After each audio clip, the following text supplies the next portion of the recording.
Ito yung ating backlight. Sukatan natin. Yung ating backlight tester. Importante ito.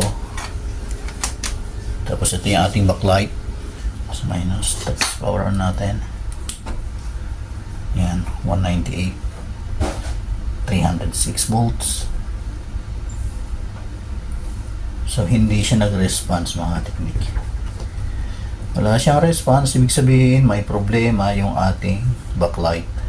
Kasi kung ano yung output niya dapat, kung ilan yung backlight na nakakabit sa kanya, mag-adjust yung ating voltage. Pero nakita niyo hindi nagbago, wala ring ilaw na nag-ilaw mula sa loob.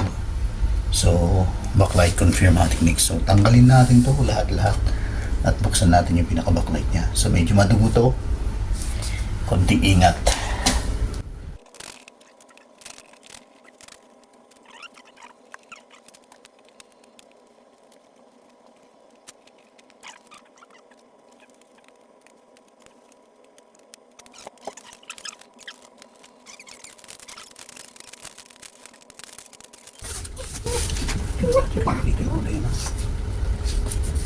Yan, buo to.